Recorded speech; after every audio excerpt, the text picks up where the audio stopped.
Hello everyone, I'm James, welcome back to Winter Quartering. Today I would like to do a top 3 games, war games of 2022. Of course, two little things before starting. These are games that were all published in 2022, so fresh new games, and they are all games that I've played in 2022. So if you won't find your favorite game in my personal chart, the possibilities are that I haven't had the chance to play it, unfortunately, or maybe I didn't enjoy as much as you did. So I like charts. If you have your own personal top 3, feel free to post it in the comment. I will enjoy to read it because, it's funny. So before getting the top 3, I would like to show you my top 1 Shelf of Shame. Yes, because Shelf of Shame is a thing, time is an issue.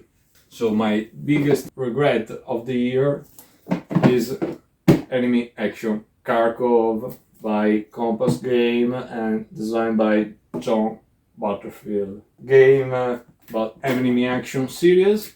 We all know Wargames, it's a masterpiece. We all know John Butterfield, so this is more John Butterfield goodness, and I know for sure this is a great game that I will enjoy a lot. This is maybe the cause that didn't make me play it, because I sit on my comfort zone.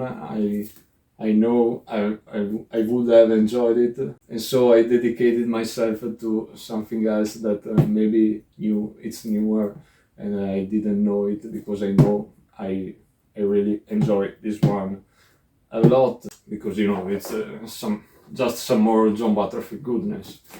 But I will definitely try to play it this year because I really want to, and I think this is a great game. And if I did play it, maybe would have been in my top 3 as well. Maybe another top 1, and this is my top 1 honorable mention. This game didn't make it to the top 3, but it was hard, really hard, because this is a really great game. I played it a lot by the ending of the year, and I had an amazing time. It was an amazing surprise. I'm talking about Skies Above Britain by GMT Games, a game designed by Jeremy White and Gina Willis. Oh boy, this is a big solitaire game. It's a solitaire only game. When I bought it, I was a little in the I don't know zone. I don't know, because yes, I like solitaire games, but from a fast view, it seemed to me very procedural, very abstract. So I was not afraid, but okay, just tried. I didn't play any of the other games, Skies Above series, Skies Above the Reich, Storm Above the Reich. So I wanted to have my chance into the system, and oh boy, I'm very glad I did it. This is an absolutely, I don't know how to say it. It's just great. So, Skies Above Britain, you know the team, Battle of Britain. You are the leader of a squadron of Hurricanes, Spitfires. This is a super narrative game. You have a lot of different choices, a lot. This is basically a sandbox, Battle of Britain, ride generator, sandbox, and infinite replayability.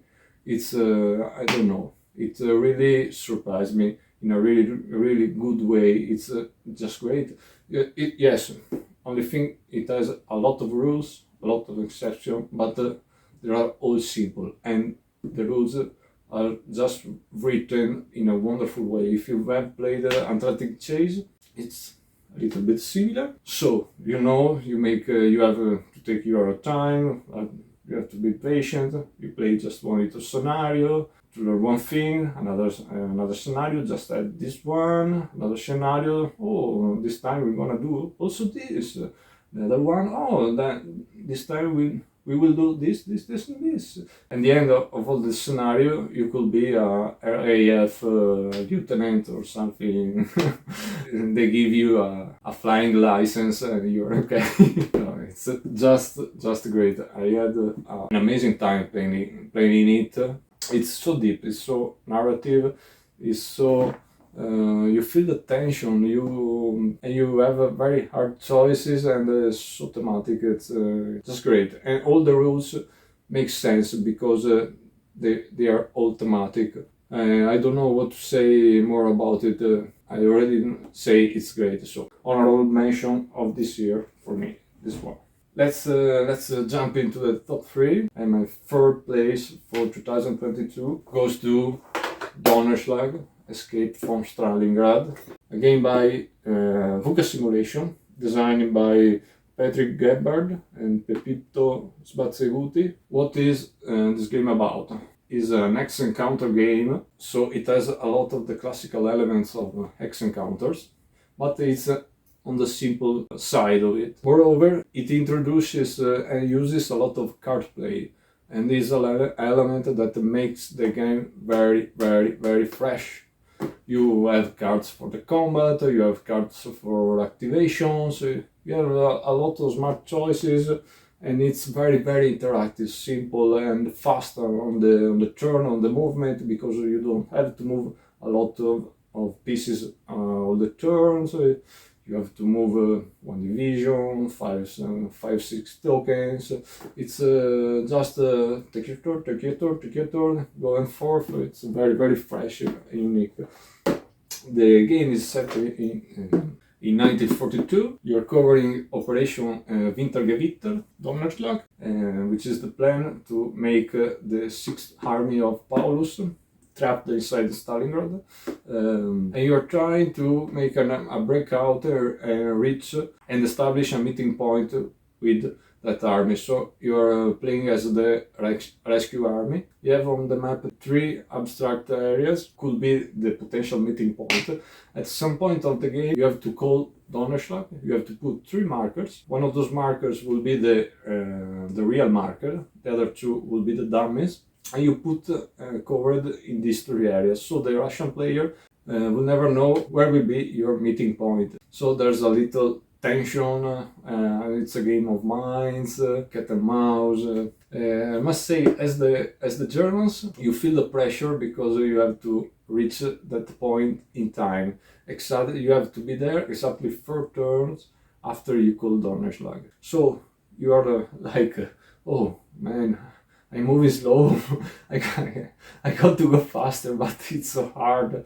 And as the Russian, you feel the tension of, you see the Germans that have really strong troops, and you find yourself unable to defend well, and you say, gosh, the Germans are so strong, how could I stop them? And so it's a very, very funny game. I really, really enjoyed this one, and I feel it's very fresh. It's faster. You can play it in an evening, 4 or 5 hours. You can make it. Yes, I enjoyed it a lot. I had a very, very great time with it.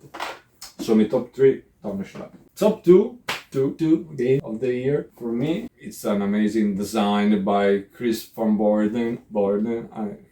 Sorry, Chris, hope not to butcher it. And it's Barbarians at the Gates by Compass Games. Game designed by Chris van Boorden. Let's start with the only thing I didn't like about this game. The cover art and the art on the counters isn't historical curated, because this one is a centurion from the 1st century BC. It has a gladius. The gladius is the weapon that conquered Rome and empire, but in this game we will not conquer an empire. We have to defend it, because it's set in the late Roman Empire on the 4th and 5th century. So a spada will be more accurate, because it's the weapon that defended the empire. But the art is great. Don't get me wrong. I love it's very evocative. I love the art. It's a little detail for for us historic passionates. So what is this game? This game is a CDG. It's a terrific CDG in all the great sense. It's a point-to-point movement, so it says basically thanks to games like With the People, Hannibal, Successors, Sword of Rome, Wilderness War, and I must say it took all the best elements. It isn't a random puzzle, no. Took all the best and make something newer, something great, something really interesting, and I know, just fantastic, because the card play is great. They are so well balanced. It's so unique. It's so fresh. It's so well thought. It's so hard because you have a lot of hard choices. And basically, what you're going to do in this game: one player plays the Romans, another player plays as the barbarians, but it will also control some Romans. We will see later. You are defending. The goal of the Roman player is to preserve the empire, defend it. You win by points. If you will ever reach 0 points, you will end the game. The game covers a history period from the Sons of Constantino's civil war till the Romulus Augustulus, the emperor puppet, so you cover all the end.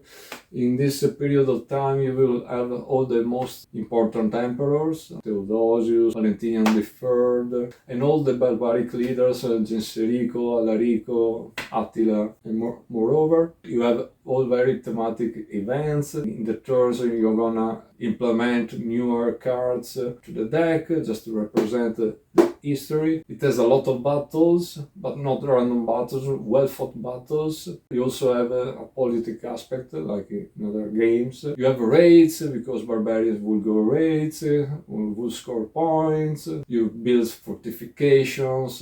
You have to master troops. One thing it covers beautifully is the simulation, the migration by the barbarians player, because barbarian will migrate. They didn't want to invade the empire. They had to. Every turn you have to move those tribes that are pressed in the borders. If they don't have the space to move, you will remove it, because every turn new tribes will arrive. So you are forced to cross the border to smash into Roman territory, and at some point the defenses are gonna break. As the Romans will feel the pressure to defend this immense surface, endless borders.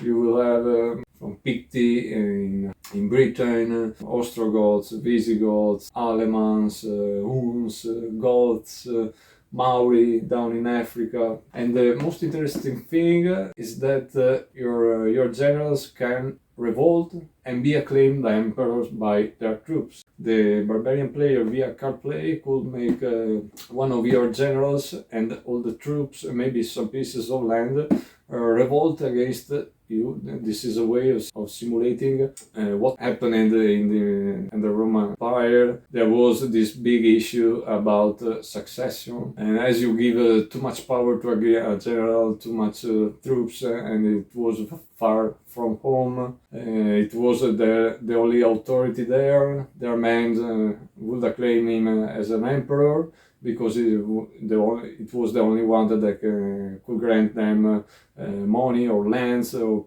some privilege. And I think some generals were also not happy to be acclaimed as an emperor, because this way they were exposed. You have to basically throw a die, win or die in this game, so you don't have to. You find yourself with difficult choices, and you tend to not overstack, to give too much power to one of your generals, or make him stand close to your emperor so he cannot revolt. So you have these changes of control. You feel the pressure, you're not always safe. And as the Roman player, you will have to play a card to incorporate and frame them as federati inside your empire, give them lands just to defend. They will answer when you call them to fight, but they take away land from you. You cannot move as freely as before. but it was what happened, and gods were in Illyricum, and Alaric was Magister Militum Illyricum. It's just great. And then you have a lot of sieges, combat table, sieges table, attrition, all those sort of things. You make the campaign, but the plus is you can you have if you want an optional mini game inside the game, in the sense you can play you could play the civil war between the Costantino's sons, Costanzio, Costante, and Constantine II. This will be generates a pre-setup of the campaign, because as the ending of your civil wars will shape the influence, the markers, the troops, the composition of the empire, and then you begin the campaign. I did it, and it is really fun, because the barbarian players controls the other faction, just as in the game. I have a great time. I can't say enough good things about this game. I love card-driven, I love CDGs, and this one is one of the best I ever played. Only big thumb ups for me for Barbarians at the Gates. Let's just go to the top one. Before going to the top one, I wanna thank to you all that give your time to watch my videos. The channel is a new one. I do it just for fun, because I love my hobby. I love Wargames, as we all do. And so, if you would like to give me a thumbs up and you would like to subscribe to the channel, it would make me very happy, and you will make me know if you like my content, what I do. But now let's jump to the top one. My number one game from 2022 is Almoravid from GMT Games, a game designed by Folko Ranki. What to say about this one? We all know Living Campaign. I enjoyed the system very much. I loved Nevsky. This is more Living Campaign, but to me it elevates from Nevsky, because in this one you have all the political questions, all the Taifa situation, Reconquista, independent, recognition of neutrality, all those elements that elevate the games and bring the game in Folko's territory, because he's a master of those things. With us, there's these rules about the politic rules. The only thing you take sometimes a little bit confusion, but then when you realize what the depth of that actually this thing represent, you say, oh my god, with such 2-3 rules, he represents a whole world, and is a master of doing these things. We saw it with coins. I love coins, all this political aspect, and just a great, elegant design. Feel very fresh. It's just unique. Living Campaign is just it's a unique system, like coin system. And what to do then? Just great. Then we have the components. We have an amazing playbook. It's like an Osprey book, very informative. The cards are great, the art is fantastic. The gameplay, if you play Nevsky, is more Nevsky, but set in Reconquista Spain, Cid, all these sort of things of the period. So, and he has all his nuances. You don't have sleds, you have mules eat. You have mountain passages, more castles, more location, more lords. Yes, more lords. You have this big army of Almoravides that will come in the aid of the Muslim lords. Just great, just a great game. Love the system, love the period. I really, Folko is, I think, my favorite designer. Very happy to have this one. That was my top 3 game of 2022. As always, thank you for watching, and till the next time, have a good one. I was James. This is Winter Portering. Bye.